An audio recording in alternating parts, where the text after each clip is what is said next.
What's going on, people? Welcome to the United Stand. Welcome to another stellar interview, another catch up with a good friend of mine, Mr. James Cooper. James, how you doing, man? It's been a minute. How you been? Tell me, how you been? I'm all right. No, it's good. I was just thinking, it's about a year ago we sat down before, and there wasn't a million subscribers. There wasn't a backdrop like you've got behind you. It's suddenly all looking a lot more professional. You just look, you're in a different place, aren't you? Much like Manchester United.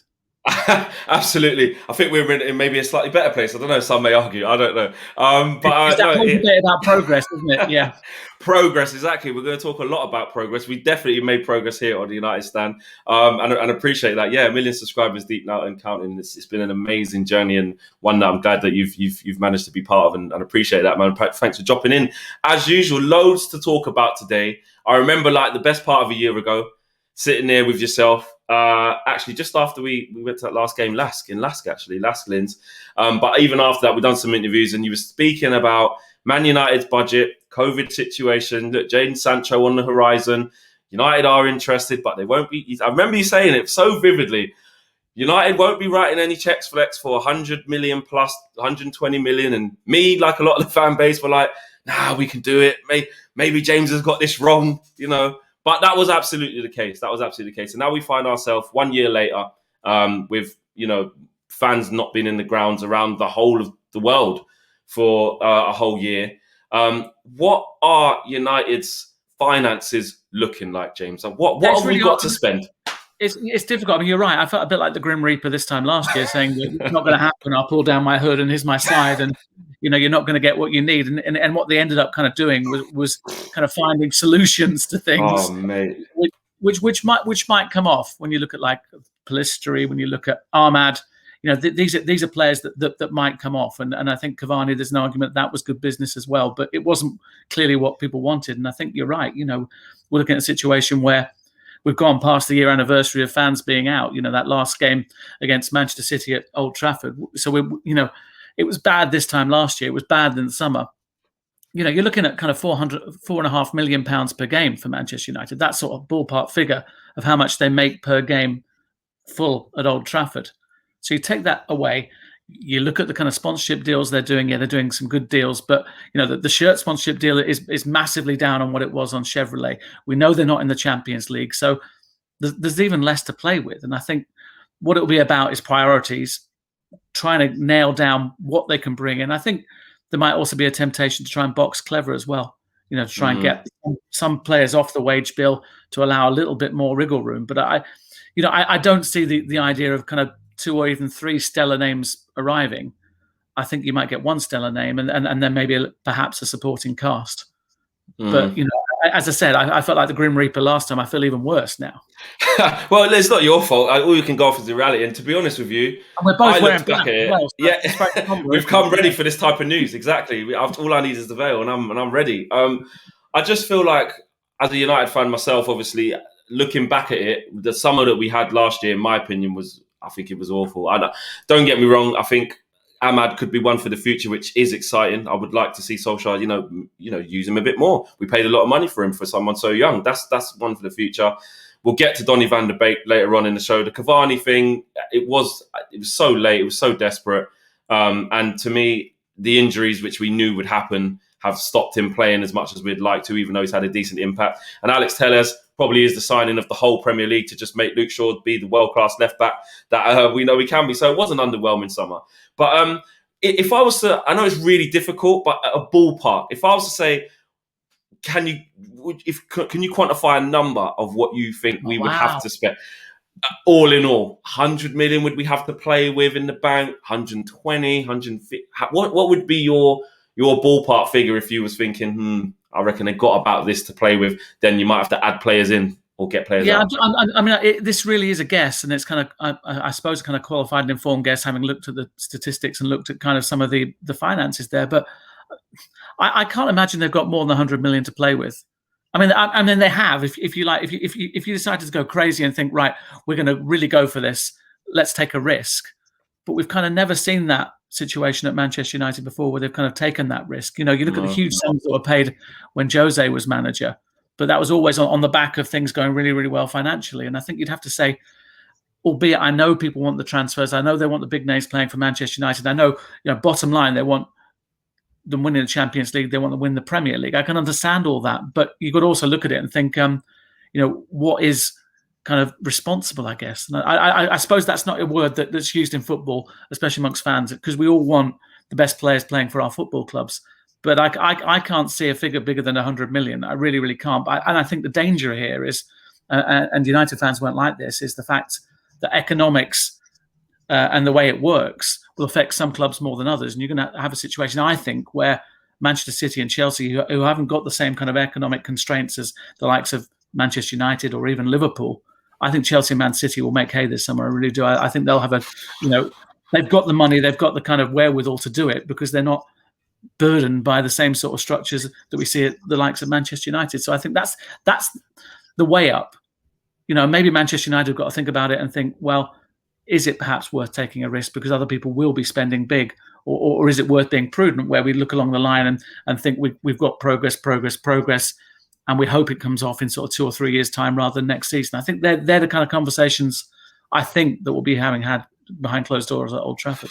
Tell you what, James, mate, when you brought Man City and Chelsea into that conversation, and I'm listening thinking, he's right, I'm out, I'm done, mate. End of interview. They're the realities, It's going to happen, yeah. They can write 150 million pound check for Alf-Inge Haaland, or even his son. Yeah. Erling Haaland, sorry. They can throw in both his father and son there. But I think he's going to be the key one. I think we have got a transfer window here where you've got one player that can make such a difference to the side that gets him. And I think he's a phenomenon, bearing in mind the age, the goals that he scores, and what he can do. And we're talking about a player that isn't even the finished article at the moment. You throw him in at Chelsea or you throw him in at Manchester City, they are going to be hard to catch because he will score so many goals. Equally, imagine him at Manchester United. Well, that leads into this quite naturally, actually, because that's why I wanted to get a ballpark figure roughly, because I agree. I don't see how you look at what we done last year and how abysmal it was and the lack of money we were able to go and do, and you put the year on top of that. And I know it's not something that a lot of journalists maybe get into, but here on the fan channel we express it a lot. I will say it. I think the way that the Glazers operate, I know you talk about the different constraints at the different clubs and the regimes. That regime is ours is under the Glazers, and Chelsea have Abramovich who will write open checks. City have the Sheikh who will write open checks. They got different constraints. I get it. Ours is the Glazers aren't writing checks for that type of money. I'll say it. But Haaland, Ollie is always talking about, I'm in touch with the family. I'll speak to him in my own time. We tried once, he said no, it wasn't the right time. He's progressed. Ollie has that personal relationship with the player, which actually is probably the one thing that would help us to try and get him to come. But like you said there, when it comes down to the dollar signs, mate, the euro signs, surely we're not going to get Haaland. I mean, what's your take on that? I mean, is he still a priority for Manchester United? Yeah, and the other thing I will say, at the risk of being a defender of the Glazers, which I'm certainly not. Yeah, they did break the transfer record for Paul Pogba. They have got a record of spending money. I agree. It's not the sort of money that Manchester United fans want, or perhaps even deserve.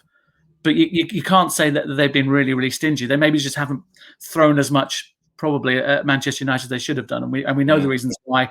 They just bought a Super Bowl in Tampa Bay. Looking at Tom Brady, mate. That's all they care about. Exactly. I understand that, and I'm not going to wave the flag for them or anything like that. But I think sometimes the criticism they get is a little bit extreme, because I think sometimes it's better the devil you know. But I think we are in the situation we are talking about devils rather than angels here. I'm not looking at them as something that they're not. And in terms of Haaland, what worries me, and you're right, the relationship's good between Ollie and the player, but I thought that would be enough to get him first time round. Yeah, I just don't see a situation, and I know they had problems with Mino Raiola. I know that he's not the person they want to deal with, and I know there are all sorts of kind of payments within that deal, which made it a deal that Manchester United didn't want to do. But you've got to say, I think they missed the boat on it. They've been made to look a little bit silly about it, because it was probably worth taking that risk, getting back into bed with Mino, with all that kind of entails, just to get a player who's as astonishing a goal scorer as Erling Haaland is, because he really is the best player in world football, and arguably, apart from perhaps Lewandowski, the best striker in world football. And I know there are questions about the state of the Bundesliga and maybe playing 4 or 5 or 6 serious games a season, and the rest of it is pretty flotsam and jetsam. But the sort of goals we're talking about, the way he goes about it, and the age he is, Champions League as well, does it against the best? Yeah. It just concerns me that I thought they would have got him first time round because all the things you're saying, the relationship, the fact he played for him at Mulder, all those sort of things, and it didn't happen. I just don't see that being revisited. And what I hope is if he doesn't come to Manchester United, which I can't see at the moment, that he stays in Europe and doesn't come to the Premier League, because I think winning a Premier League title and beating a team that's got him in it, if you're keeping him fit, is not impossible. But if you add him to Manchester City, they've been playing without a striker all season, and they're winning the Premier League. I don't want to think about it, James, to be honest. But it's the truth. If Thomas Tuchel gets his hands on him, he is literally the finishing piece to Chelsea's team. They need a proper striker. No disrespect to Giroud, Abraham, etc., Werner. But again, Haaland would be that. Aguero's on his way out. Jesus is not the guy. Again, Erling Haaland would just be brilliant. And the same for us. We got Tony, who misfires. Apart from his first season and last season, he's not really prolific. Cavani can't string 3 games together because he's, a sick note. Mason's young, so it would fit any of our players. Take out Firmino and put him in there. That is how good the player is. I agree with you. I just can't see how we do it. And if it does, do you think that's the last thing on Haaland? Do you think that Ollie is really pushing for that? And what extent do you think Manchester United would go to try and make up that cash or that shortfall? So 100 million to play with, would they say, take Martial to Dortmund, maybe give, that's 50 million or 40 million plus we'll give you 80, or a kind of like an NBA trade system or something like that? I think they'd do any deal to get that deal over the line. I really do. Martial latest.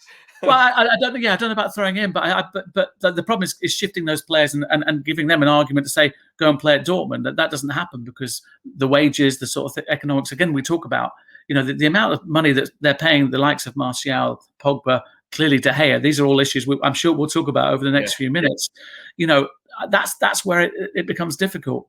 I think United would do any deal to get it, but I just don't see them being in the sort of environment to be able to do that. And I think the problem is, the priority is elsewhere. You're right. If everything was fine and we hadn't had COVID, I think you'd see 3 big players arrive this summer. I think you'd see a striker. I think you'd see a midfielder, perhaps a right back, and then a centre back. But I think centre back is clearly, as far as I can see, the priority this summer. And I think most Manchester United fans would see that. But I hope what it is the sort of centre back that allows Manchester United to play in a more progressive way, so that maybe they don't have to have the shield of 2 players in front of the midfield. They maybe go more Manchester City, where you're playing 1 player in front of that and allowing you to be more expansive, rather than everyone loves the clean sheets and it is a foundation, all those sort of things. But, you want to see this kind of progressive, expansive football, which we have glimpsed from time to time, but haven't on a consistent basis. And maybe a commanding centre-back allows you to be a little bit more positive in the way you set the team up. Absolutely. We'll get to those other priorities, the centre-backs, the central defensive midfielder, etc., etc. But just before we move on from Dortmund and this kind of transfer window with some of the sensational signings, the Sancho revisitation, is that a possibility? They held out last year, Dortmund. They were really stern. We missed our August deadline, or where it was an early August deadline, remember it being, and we went past that. And we thought we could bully them out of it. It didn't work, and they held on to him. Now it's another year during COVID. They need to kind of sell Erling Haaland before his release clause kicks in. They want to get more money for him. Sancho, again, they could cash in on. Could we expect a lower Sancho fee? Are United even still interested in that? They bought Ahmad, with an investment into there. Can we go back for Jadon Sancho? I don't see it. I really don't. And the one thing that's happened in this last kind of year is that this time last year we were talking about being one of the hottest properties in Europe, and it's not the case anymore. He's had injury problems, he's had form problems. I think based on the fact, I think he thought he was coming to Old Trafford and ended up staying in Dortmund. I think that's been hard for a young player to get his head around. And I don't think he's the same player, that people thought he was, and maybe the same player that actually he was right then. And I think, my debate would be, and again, watching the pennies and pounds at Manchester United, and I hate saying that because you shouldn't have to say that at Manchester United. No, but that's the reality, isn't it? Yeah. Mason Greenwood isn't a right winger. But as far as I can see, he poses as much threat right now as Jadon Sancho. So why bother? Especially when you've got Ahmad, who I think will come through and be a player. I've got my fingers crossed there that the scouting is as good as I think it is, and this player is as good as they believe he is. And so the other debate is, do you give him a pre-season, Ahmad? And bring him in next season, which I think will probably be the case. Then what do you do with Mason Greenwood? do you take that risk on playing him down the middle, which I think is where he'll end up? And what does it mean for the other players as well? So, I think I could see a situation where that they don't fudge it, because fudge sounds as though it's me criticizing what they're doing. I'm not trying to do that. I'm trying to say that they've got to come up with solutions here to allow them to be more dangerous next season without spending the money they haven't got. So if you play Ahmed on the right, you play Mason Greenwood down the middle, you play Rashford on the left, I don't think that looks too bad. I'd agree with you. It's not Haaland. And there's an argument to say it's perhaps not Cavani either, because, playing him down the centre and getting 30, 40 games out of him, you're going to get more goals. Yeah. But it's perhaps the strike force that Manchester United might have to go for. And I think Manchester United fans would probably tolerate, as long as we saw more goals from those players. Bearing in mind, I think Mason's got 4. I think Rashford's got 18 in all competitions, that sort of thing. And we haven't even mentioned Martial, but you know my thoughts on Martial. Yeah. I'm an Ipswich fan, and I think he'd struggle to play in League One. I really do. Oh my goodness, that's a big one. That's a big one, Jay. Well, on Tony, actually, that was going to come towards the end, but I like the way the conversation naturally goes into things. I mean, on Tony, he's had a bad season.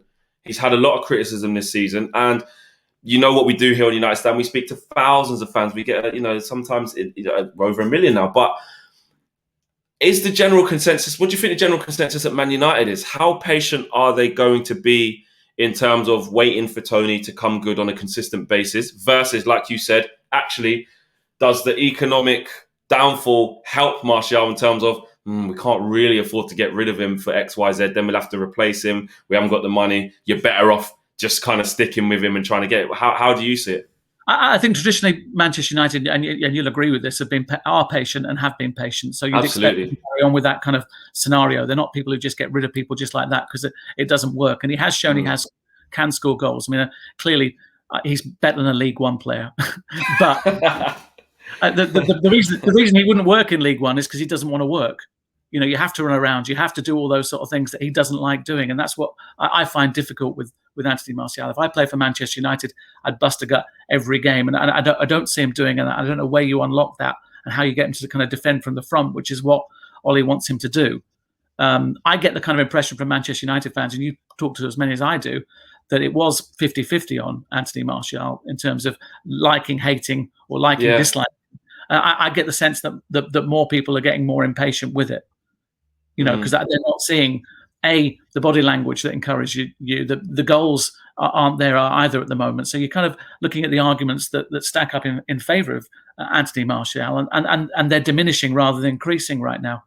What about the argument of people who say it doesn't matter who plays at number 9? If you look at the football that Manchester United play under Ollie, they don't create enough chances. You could put Erling Haaland in the box against AC Milan. We still only made one chance that Pogba took himself, sort of thing. Just, West Brom was 1-1. I understand what you're saying, but I think you've also got to have players that instinctively go for those chances. The number of times I see Anthony Martial on his heels rather than on his toes, that's what the difference you've seen with Cavani. Cavani will attack the ball, and I think what they're trying to get their fullbacks to do, and we saw it with England with Luke Shaw, that was classic. What Harry Kane did there, and you don't see Martial putting himself in those positions to score those sort of goals. Cavani would do that. Haaland would do that. So I think you're right, but in a sense, you're wrong, because I think Ollie wants his number 9 to do the things that Martial doesn't do. And we've seen glimpses of that, haven't we? Like, we've seen him score a couple near post goals, and I remember in those weeks, it's like, this is what we want to see him more of. I mean, he scored a good header against Istanbul, Başakşehir. I remember that across the front, Luke Shaw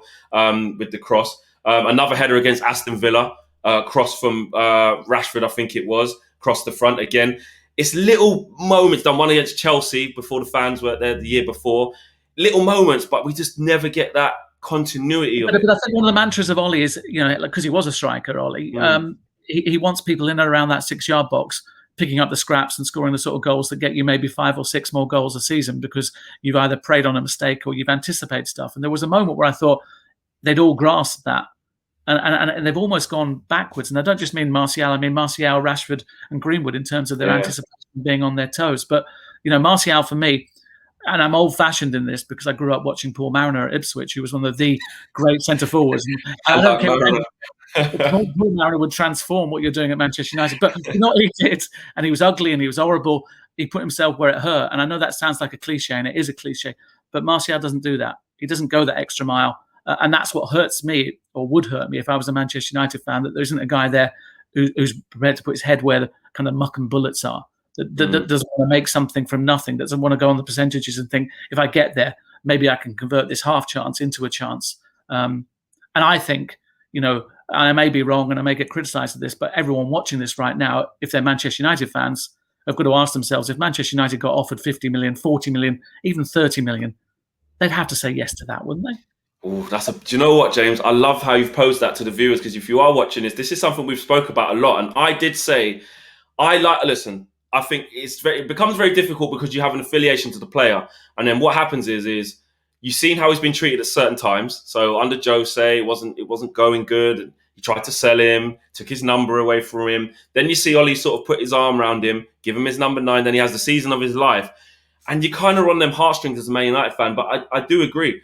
When I think about it deep down, if someone said to me, okay, Flex, well, would you accept 45 million for Martial, but you could bring in a Haaland, or you could go towards that as a direct replacement?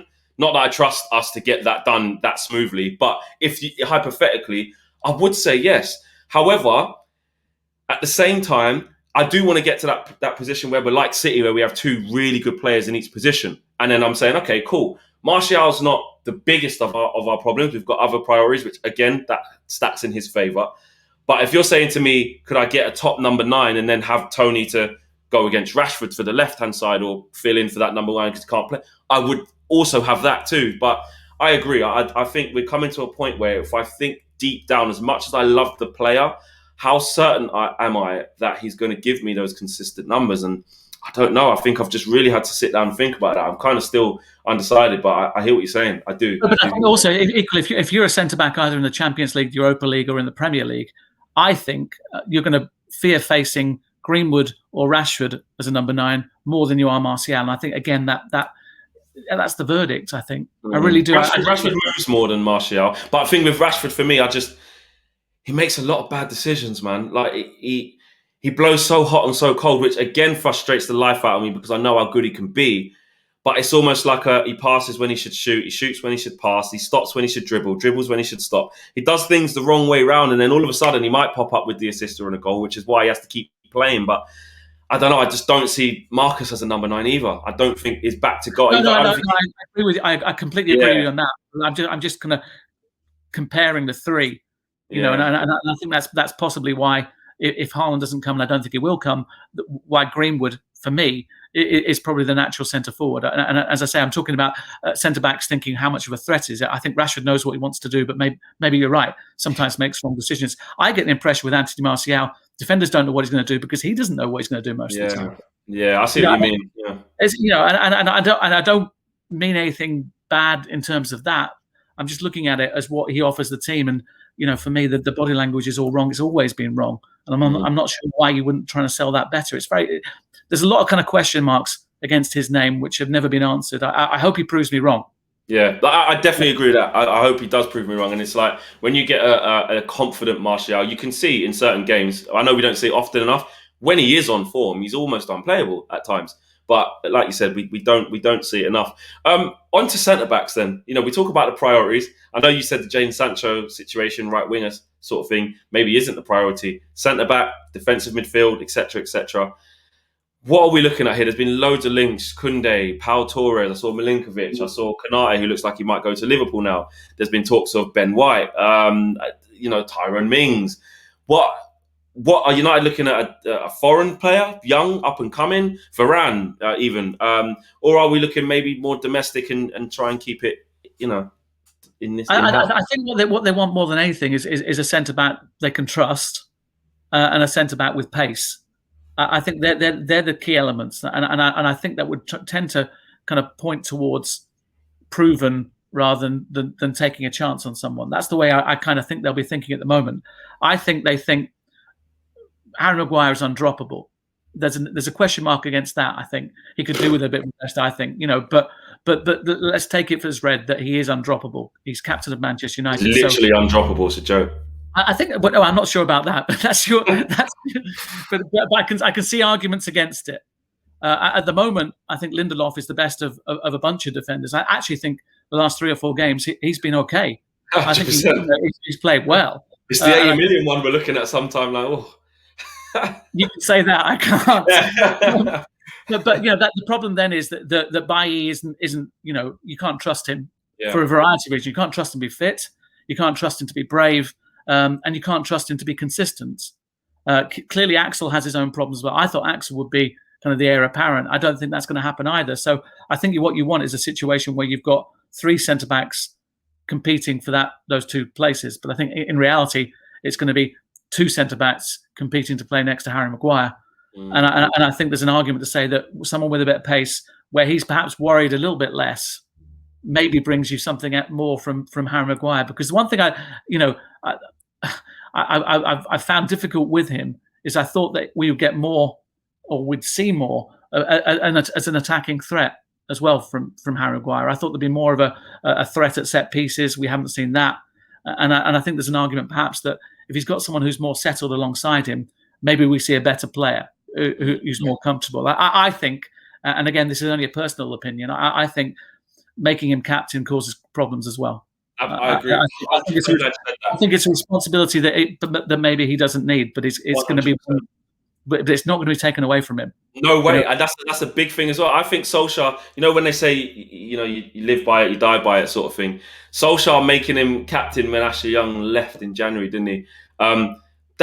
It just put Solskjaer in a position, like you said, where if he takes that from him and gives it to Bruno, like I want to say a lot of Man United fans think should happen, that would probably cause ripples across the changing room. But I think a lot of Man United fans would say, well, that's what a manager who's ruthless would do. They would say, no nonsense, But then again, they probably wouldn't have made Harry Maguire captain so soon. So I think you're right. I think given that chance to do that again, with everything we know about what Bruno's done for Manchester United, I think he makes a different decision.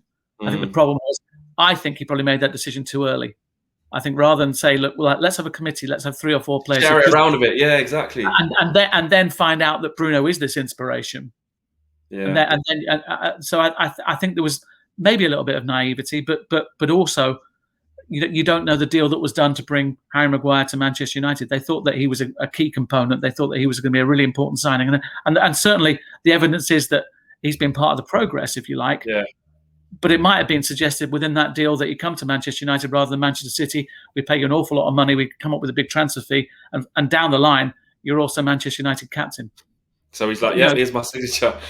Well, but that things like that do happen, and you're buying tried and tested. You know what Harry Maguire is going to do. Whereas in Bruno Fernandes, they scouted him. We were told he wasn't coming. We were told no, it's not going to be done. Suddenly, it does come. So clearly, there was a bit of a divergence about what people thought about him. But those people who are kind of naysayers, the people who said don't buy Bruno Fernandes, are the ones that have been proven wrong. Yeah. And the ones that wanted him, I just don't think there were enough there who thought he's captain material as well. And he's proved, I think he is. He's a proper leader. I think he does things that make people uncomfortable. I think he wants them to play better. He's demanding. He puts people in uncomfortable situations in terms of his passion and his desire. But if it was me, I'd want him as captain of Manchester United. I just think he'd be amazing as that. Yeah, he would. And in terms of individuals, before we move on from centre-backs, are there any names that you see more often than not that you think are genuine targets, like some of the ones I've mentioned earlier? Yeah, I think you'd love like a Koulibaly or something like that, but you can't. And it might be that United have got him on a list. They do like their lists. Yeah. And our shopping list that we never get. We go to Tesco's and we don't get anything. This will be a long list. I just think you're going to look about. I would expect a sort of 25, 26-year-old, 24-year-old sort of centre back, and I think probably European, someone who's played Champions League. I think is probably the criteria that they're looking at. But you're right. What they're looking at, what they want, and then what arrives are maybe 2 different things. And maybe this time they have an excuse not to bring in that super centre back, because it might allow them to a bit more wriggle room in strengthening other areas. I talked earlier at the start of this about having to box clever. I hope that they have the ability to be able to do that, but that might mean moving people around. I'd love to see a great striker and a great centre back, and then Martial and De Gea go. Because I think we're in that sort of situation where the economics don't allow everyone to be at Manchester United. Yeah, and like you said, we don't have the kind of liquid cash there to say we'll go and get what we want. We've got to rejiggle things. I hear what you're saying. In terms of the next priority, central defensive midfielder, you spoke about how City play where you have one kind of protecting that back four. If you get a centre back who can help Harry Maguire, yes, that helps too. But it also helps not having to pay, in my opinion, a midfield two of McFred, as we call it here. And they have a lot of limitations. I think what we're trying to get out of McTominay is not what he is, which is an out and out defensive midfielder trying to screen the back four. He's better running with the ball, arriving late. He's got a good strike. He's proved that 7 or 8 goals this season. And Solskjaer, I remember that at press conference, his post-match game, he was like saying, we need to unleash him. I think it was after Watford or Leeds. Can't remember when he scored. And he was like, we need to unleash Scott. And so even he knows he's not that. Fred, I think he buzzes around, nips at people's ankles, will always win the ball back, but he's got limitations on the ball. Troy Deeney said it when I interviewed him. That cost 50 million, by the way. 50 million. 50 million. We've got other professionals saying... He looked like a giant. He's tiny.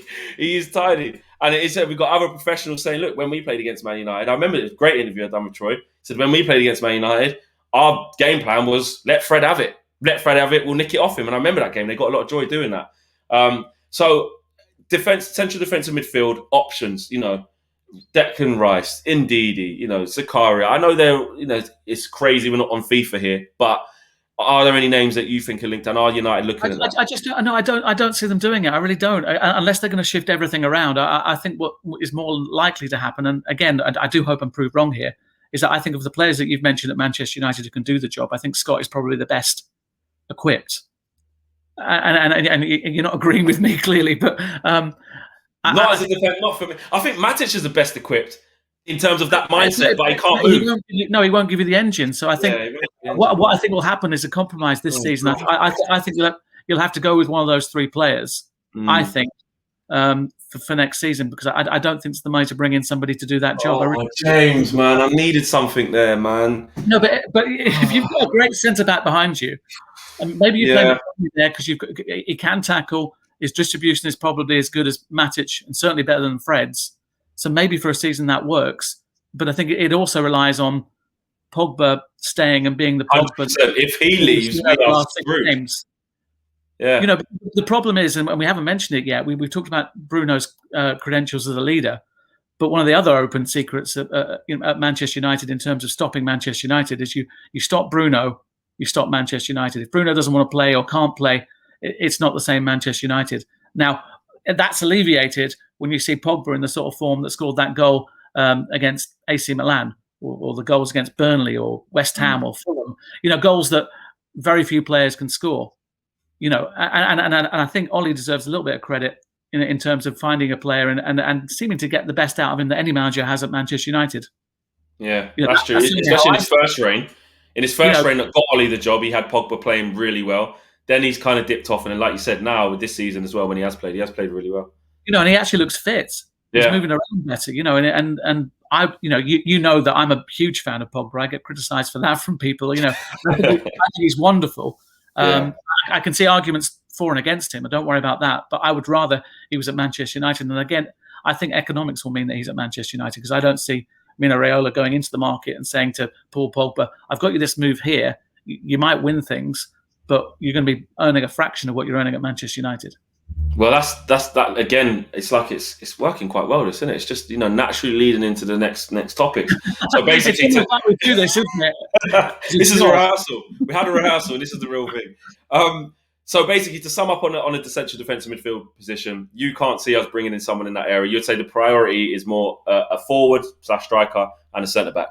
I think so, and maybe a utility defender that can play perhaps centre back, but right back. But again, it might be that Dalot comes back and it is that kind of auxiliary right back behind AWB, or you've got Brandon Williams there as well.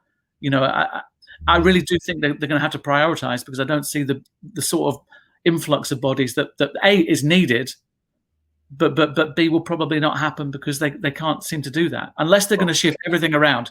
Unless they're going to go un-Manchester United and say, right, you're out. We've got tons of cash. We'll take a risk and bring 5 in. I just don't see anything in the way they go about their signing culture that says that's going to happen.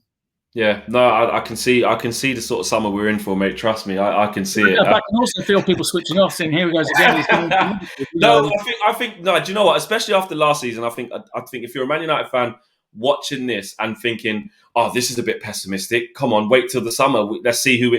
I think the evidence tells you what sort of summer we're in for. I think you got rose-tinted glasses if you don't see what's going to probably happen this summer. Even when there was no COVID, there was times when we need this, we need that, and although Jose absolutely should have gone, it was a common theme in terms of him saying, "Look, I do need this and I do need that." He didn't get it. Then the following season, we ended up getting a centre back that he did want. We got Fred and Dallo and Lee Grant in that last transfer window. That So anyway, but onto the Paul Pogba situation. So back to the economic climate. You see it as Pogba staying because basically he won't be able to get a better move elsewhere. Yes, certainly right now, and I think there's also an argument that says that he's enjoying his football, enjoying playing for Manchester United. I think that is a big part of his kind of mantra and philosophy. I think if he's having a good time and enjoying himself, and anyone who's kind of met him knows that he's like a kid in a man's body. Yeah.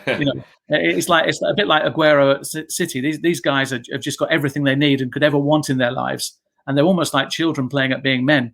So if they're happy, yeah, that's exactly what Paul's like as well. If you ever meet him, and he's fantastic company, and I really do love him. I don't think he's the virus or the plague that was kind of personified by Jose Mourinho. I don't see that at all. I think he's just somebody who is maybe allowed a little bit more leeway than most, simply because he can kind of do things that other players can't do. But I think that right then that provided problems in a dressing room where you had so many kind of young, impressionable players thinking, well, if he gets away with it, maybe I can get away with it. No, actually, that's Paul Pogba. I think that was the problem. I could see what Jose kind of meant by it. We should never have said virus or plague or whatever he said. And, he is a fun person who is an amazing footballer. And as I say, I think it's critical from Manchester United's point of view to try to keep him, because I think he does plug that gap when Bruno's running on empty. And at the moment, he is running on empty. I was looking this morning. He's played 53 games this season for club and country. Honestly, he's got a weight on his back, mate. Honestly, he's run further than Forrest Gump. He's been the saviour, honestly. And you're right, though. No Bruno, no parties is usually what it's like. And that's what I did love about Pogba this season as well, because you speak about a little period in the lead up to us going top of the league in January. Your Burnleys, your West Hams, your Fulham. What an amazing goal that was. And goals like that. But it's almost like he went, "Look, Bruno, you're not at it today. I'm here." They both needed that, because when Bruno wasn't here, it was very much, if Paul Pogba doesn't play, then Man United don't play. So we need both of them on the pitch. Yeah, let me just throw in an interesting name, though. I think a rejuvenated Jesse Lingard could provide something of an alternative. I'm not saying that's a fix. And I think one of the conversations they've got to have with Jesse is, yeah, you've done brilliant at West Ham. You look like the player that you were, but you're not going to. But come back, but you're not going to start as many games as perhaps you'd want to start. And I think that's what does Jesse do with that? I think exactly.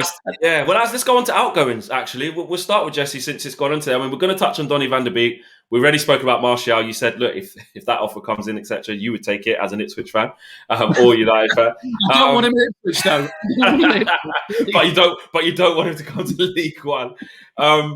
Ipswich in League One, isn't it? Yeah, just about. Yeah. It's terrible. Absolutely terrible. And you still wouldn't take Tony. You think you've got problems. You think, oh, we're not going to get Sancho. We're not going to get Haaland. Try come to Portman Road. Try that. Nah, that's one thing I have learned. I've got a few friends who support teams who, they experience relegation, they experience playoff finals and things like that. It is a whole different ballgame. You're second in the Premier League and you might go and win the Europa League, albeit based on the way it went against Leicester City. Anything can happen. We'll get to Ollie before we finish. Don't start me off, James. But yeah, outgoings. Cavani, Lingard, Donny van der Beek. On Jesse quickly. No, we'll do Donny first. Donny. Right. What's happened? Who made the call to say bring Donny here? Did they all agree on it, or did it happen because Edwin's just a nice guy and they wanted to look after Donny? Or are we going to see a second season where actually Donny can play, or does it depend on Pogba leaving, or what? What's going on? It's a really weird one, and then the funny thing about this, there aren't many answers. There really aren't. You ask people the questions, you don't get the answers, because I think there's a slight embarrassment about a player who clearly isn't fitting for Manchester United. And I use that word "fit" quite carefully because I don't think he's properly fit either. So I think you've got a problem that there's a good player there, but not a player that can come in and do a job that Ollie wants him to do in that position, because you don't see him run around. You see him flit into little pockets and things like that. And what really disturbs me about it is that you look at players who have the ball and he's free and he gets himself into really good areas. Anyone who watches United will testify to that. But players don't trust him with the ball. Mm. So you've got the biggest impact he had in the last few games and the appearances he's made is not touching the ball with a step over that allows someone else to score. And that tells you everything about where it is with Donny van de Beek. I hope, I've said this before when, people have been really unkind about players. We talked about Jesse last season and the stuff that happened at Derby and how I hated, Manchester United fans going on the attack against a player. And having said that, of course, I've been quite fierce about and vitriolic about Martial. But again, that's from a player's point of view. And I don't like to see these attacks. I would 100%. Hope that he has a pre-season and comes back as a player that we all know. Because, we talked about Donny van de Beek this time last year. Yeah, excited. I was really excited. I didn't see it happen because I didn't think it was really needed. And maybe there was a thought that Pogba was going to leave and they needed to have something in place. But, we talk about economics at the moment. What would they do now for the £30 million that they spent on that player? Had they not spent it and added it to what they've got, the small amount of money I think they've got this summer, that would make a huge difference. You could buy a £30 million centre-back and that might make a difference. And then suddenly you've got more money for a striker. So I think there are a lot of people probably looking at it and thinking, how on earth has that happened? There isn't the player there that we saw for Ajax. And maybe that's a reflection on perhaps, the Premier League being more fierce than the Dutch league. But you were right. This time last season, he was doing it in Europe as well. I just think we just don't play. We don't play a system that helps him. And I think where he's been unlucky is also, you look at what Bruno's been doing and the type of number 10 he is. Bruno is, as soon as I get that ball, I'm looking to make something happen. I'm even if I give it away 15 times doing it, I'm playing a through ball almost instantly. I'm trying to shot from 30 yards, 20 yards. Even if it's ridiculous, I'm doing it because something will happen from that. And it's like we're asking him to come into that and play in that way. And he comes from Ajax. But Bruno also drives it. Yeah, you're right. He also drives it forward. So he's permanently on the move, and I don't think Donny has the engine to do that. It's just not that type of player. It's not that. No, but you'd hope that a pre-season and a bit of desire might see that. I don't see it happening. I think you've got to a situation where you don't see enough positives, and equally when you see him play for Manchester United, right now he's not trying to do anything ambitious or risky. It's either a pass backwards or a pass sideways. I also think that feeds into as well. That notion of I just know if I drop a 10 out of 10 and score a hat-trick, Bruno's still playing next game ahead of me. I feel a little bit like he probably feels like I can't really win. I'm out of match rhythm. I'm out of match fitness. I feel a bit lost. I haven't got the back end of the manager, clearly, because he doesn't ever pick me. I just feel, I do actually feel for him. I know there's two sides of looking at it, because there's some people who say, Flex, come on, mate. You're in training. You got to make Ollie pick you. I get that. I'm on the side of, nah, man. Donny's been brought in. He's a top player. He can play ball. And I just don't think our system fits how he plays. I think if we played a midfield 3 instead of one, like a 2 and a 10, I think that could help him more function in midfield. But again, fans want to see Pogba, Bruno and Donny in the midfield. That would scare me. Who's going to win the ball back? You got to think of balance. It isn't FIFA, as I like to say. So, yeah, I think... I don't think we'll ever get a tune out of him, James. I really don't. But we can't sell him right now. I feel you're right. I'm as I say, I'm kind of attaching a lot of importance on pre-season. But again, if someone came to me in the summer and said, "Here's 25 million for him," I think you'd look at that again. If it allowed you to do other stuff, and this is what I mean about boxing clever and kind of thinking about what do we have to do to try and get him what we need, rather than just keeping people happy. And you're right. Telling Donny he's not playing is far easier than telling Bruno he's not playing. Exactly. Simple. Moving on. Cavani and De Gea. Outgoings. I would keep Cavani if you can keep him fit, because again I think who can keep Cavani fit? But I don't know. You look at maybe the desire of the player as well, though.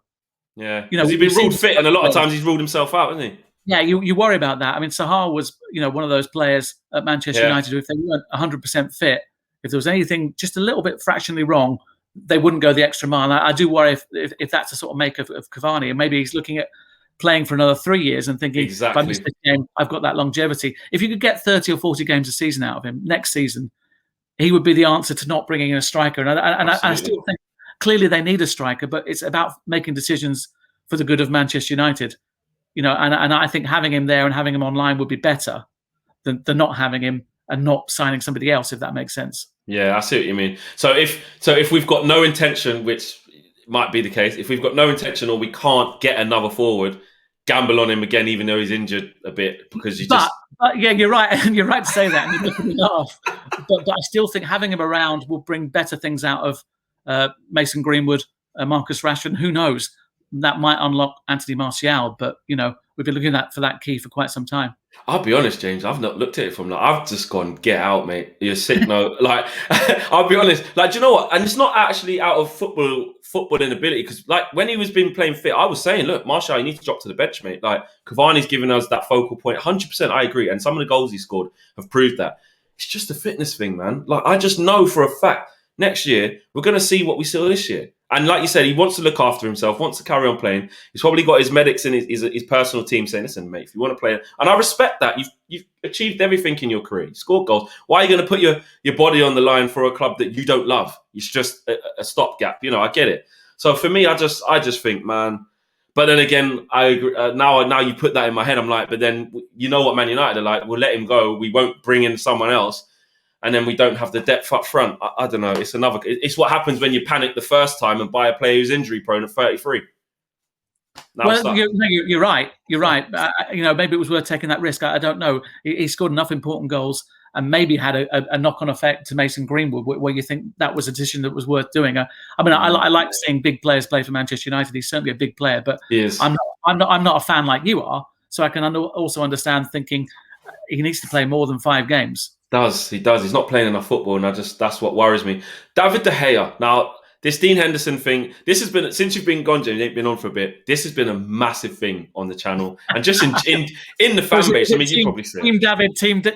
Oh, mate, it's crazy. Like, to the point where I think a lot of United fans, and this isn't an attack on you personally, a lot of United fans are saying, with the British media, because Dean Henderson is one of our own, we've got the Euros coming, we're really trying to see that that narrative pushed to get Dean Henderson on that pedestal. Then you got the other side of the coin where United fans are saying, hang on a minute, he's done all right at Sheffield United. David De Gea's got plenty of money in the bank. He's still a better keeper than Dean Henderson, they're saying. And if David De Gea wasn't Spanish, etc., this want to kind of just get him gone, bring in Dean Henderson, wouldn't be there. How do you see it panning out in the summer? Because one thing I do know is Ollie's got a tough decision to make. I think he has. I don't think too fit for a second season either. So I think there has to be a decision on this. And I think you look at economics again. I think you look at age again. You've got a 30-year-old against a 24-year-old. One of those has played a lot of games for Manchester United and proved to be Player of the Year. 4 or 5 seasons? 4, I think it was. Yeah, 4. Something like that. So can play. There's no doubt about that. But you're also talking about a 24-year-old who's been, seen to be Manchester United's number one. The manager said that he'll be Manchester United's number one. He's also said he'll be England's number one. So you can see where Ollie thinks on that. And then you look at kind of the economics, and you think that David De Gea is on, upwards of £350,000 a week. How are you going to shift him? That's the problem. Everyone says, loan him off to Spain. Well, you're still going to be paying an awful lot of money, because say you go to Valencia or someone like that, they might pay 50 grand.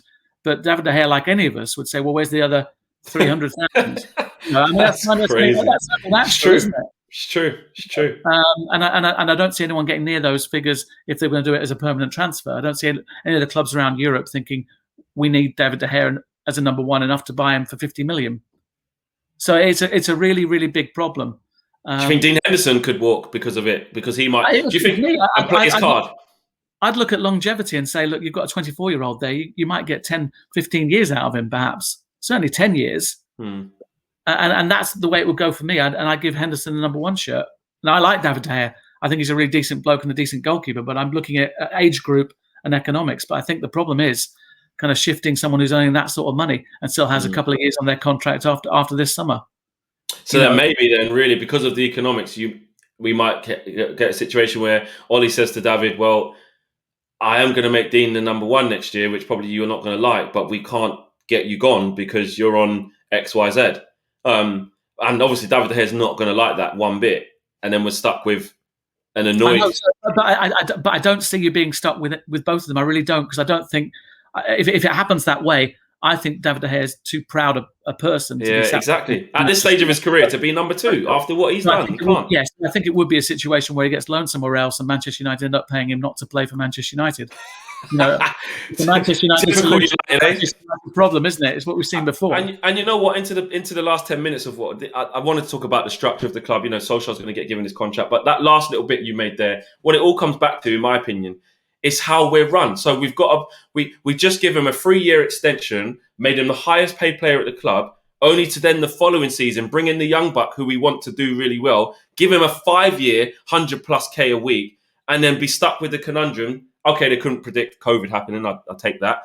But then, even if COVID wasn't there, it'd be really nearly 300 grand a week. But let me just quick throw. I know what you're trying to do, but throw in another thing. David De Gea is not going to hurt you if he plays for someone else. Not in a way that's going to really, really frustrate you as a Manchester United fan. No. He was 10 years at Manchester United, and he's done his time. 100%. Dean Henderson, if he goes to Chelsea or someone like that, he could really hurt you and have you absolutely crying through your hands, thinking, "What on earth have we done?" They won't let him go. I agree. I can't see it. No. All I can see and all I do know is that David De Gea is someone who is easier to manage as a player than perhaps Dean Henderson is, and I'm not criticising that. People tick in different ways. David De Gea has seen it, done it, and achieved it all, and is assured, not cocky at all, a decent bloke. Dean Henderson is properly hungry. I mean, ambitious. He is. And that creates its own problems. I quite like it because it makes him different to most of other players. So, he believes he's better than David De Gea right now. He believes he should be number one right now. You can see that creates problems in terms of managing it. It raises more questions, and maybe you think maybe it's a cross against him where you think, blimey, if this guy's a nightmare when he's not playing, what's he going to be like when he is Manchester United's number one or England's number one? And maybe that comes into the argument as well. Yeah, for me, just to finish off on that before we move on to the last thing, I just feel like I just want to see a little bit more. I want to see Old Trafford, 75,000. Liverpool at home. I think that's valid. Do you know what I mean? For one season, listen, Sheffield United, no disrespect. You're facing a lot of shots. It's a whole different type of game. He done brilliantly. I'm not taking that away from him. But as we all know, James, to come Man United and play week in, week out at that level, like that mistake he made against AC Milan in the first leg. I know he put it right in the second, but you're at home, 75,000. You're right. There were an awful lot of mistakes that led up to that goal. His was just one of them. It was. So he was well represented. There was quite a club of players making a mistake there. Yeah. In terms of Bailly and Aaron Wan-Bissaka and all those sort of things. But you're right. But I think Ollie has to be, and knows he has to be strong enough to make a decision. I don't think he'll allow it to fester because I think people will judge him on that. Yeah. I think he knows that he's got to give this and project this image of being a strong, tough manager that makes decisions. Yeah, I do think next year, I did predict it at the beginning of this year when I realised we were keeping him and not sending him out on loan, Dean Henderson. I said, I think by the end of the season, I think he'll be number one. And I know David De Gea going off to have his little one maybe kind of gave a little shift there, but he was back. And you know what it's like for keepers. They try and spin it like, come back, he's quarantined, he's only trained. He doesn't have to train that long. He could have played against Leicester. That's Ollie saying, we got through against AC Milan in 2 legs. I think I'll just keep him in. And I think that shift is starting to happen. Yeah, no, I think you're right. But I think also within that, you've got to look at David De Gea's part in that. And maybe the conversation was, he's looking at other things. So maybe he knows because his missus lives there as well. Yeah. Yeah, maybe he knows already that that's on the table for next season. True. So it doesn't become a hard and fast decision. Look, you know where it's going to go. You know what's happening, David. You're going somewhere else next season. So this is only natural, rather than saying, right, you're out, he's in. I don't see that as being the situation as it is right now.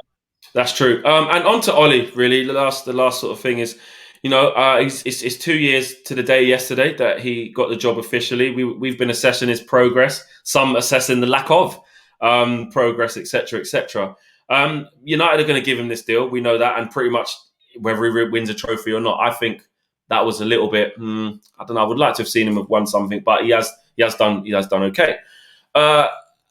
What's the thinking behind that from? With the board and the structural change, John Murtough, Darren Fletcher, you see they're trying to do different things. What's the thinking behind that?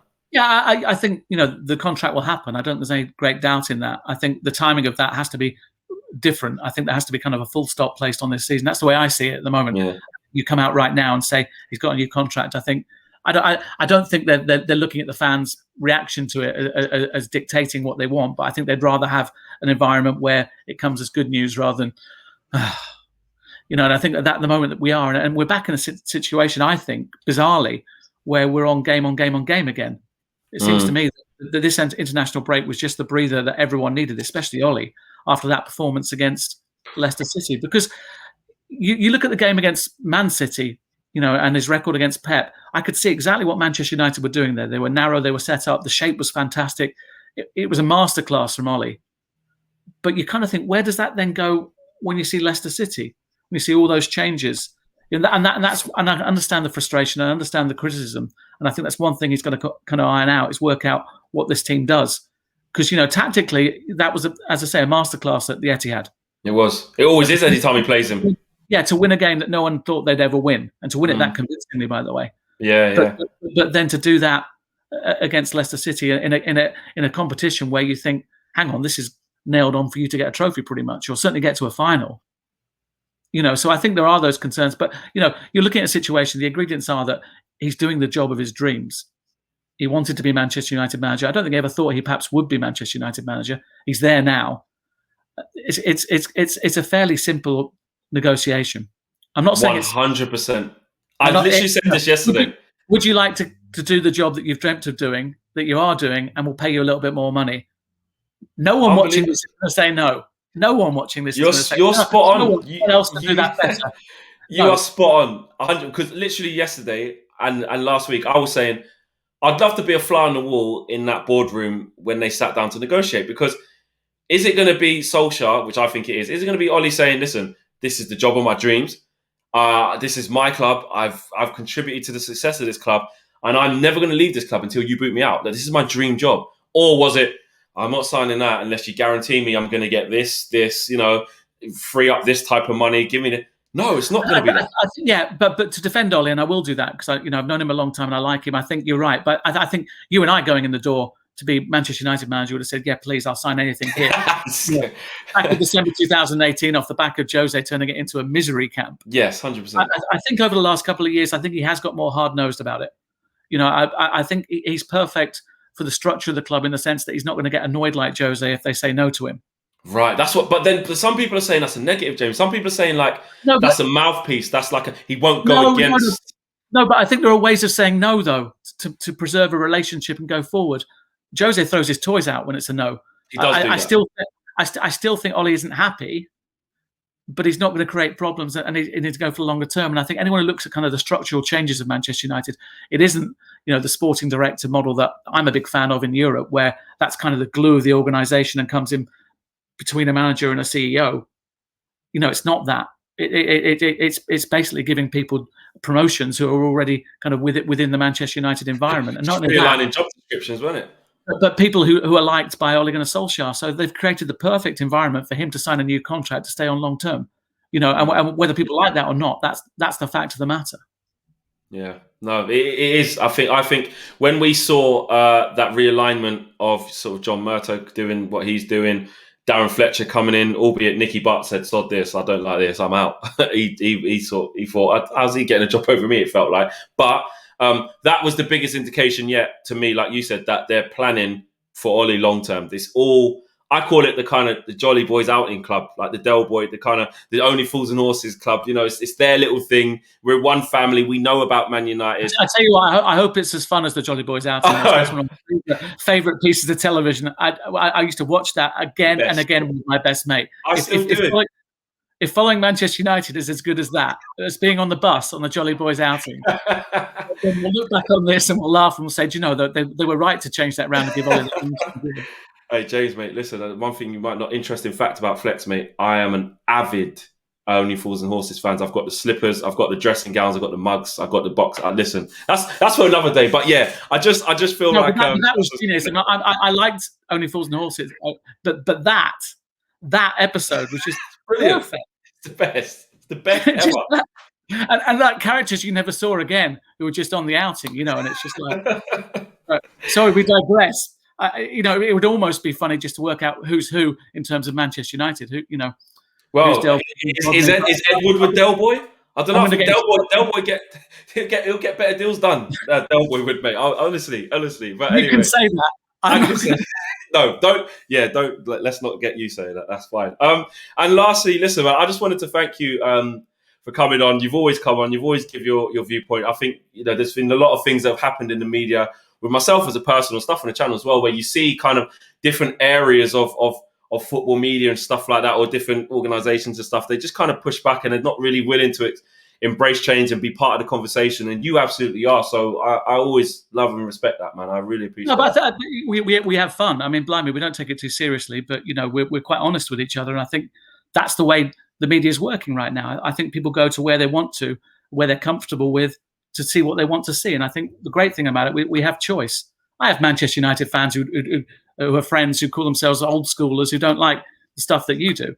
And equally, I know that people who watch the stuff you do won't go anywhere near them as well. But that's what life is. I don't think you start getting into a situation where it shows your medals.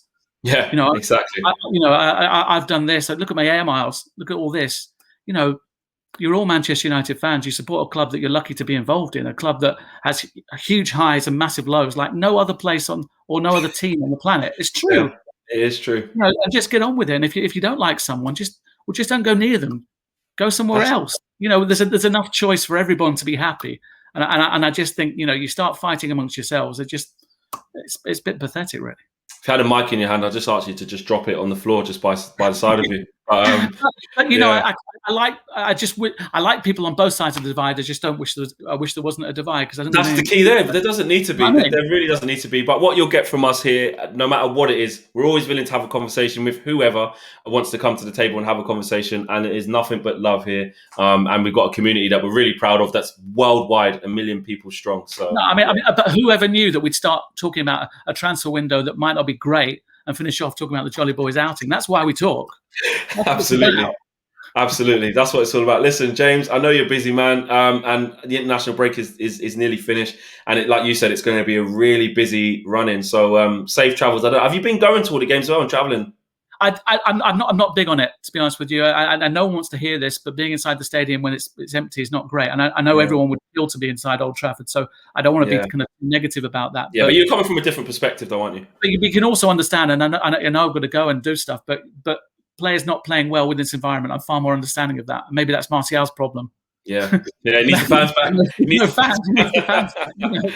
But let's hope that they do box clever. I think if you box clever, then they may come up with some surprises that do surprise everybody. But you look at the way they behave, the heritage of transfers at Manchester United. I prepare yourself for not a bleak summer, but not an over-ambitious summer, and hopefully they might surprise us, and I might be wrong. I don't think you will be, mate. Honestly, I hope you are, but I don't think you will. But I'm prepared. I am prepared for it. I'm just the expectations. But I also signed up on Team Progress rather than Team No Progress. Yes, and I think you can still win a trophy. I still think the Europa League is there. Blinded, they couldn't make it much easier. They couldn't make it much easier with that draw for you to get there. Granada, and then what is it? You might as well be playing it. You might as well be playing Ipswich. There could be a famous last words, mate. Honestly, with the way that we get to when it comes to crunch time and some of the decisions Ollie might make, that worries me. I don't know. Arsenal in a one-off final as well. We should beat him, but you just never know. Well, the next time, let's do one looking forward to the final. 100%. Let's do it. Or when we go crashing out. Nice one. James, been a pleasure, man. I'll speak soon, yeah? Top stuff. See you soon, Flex.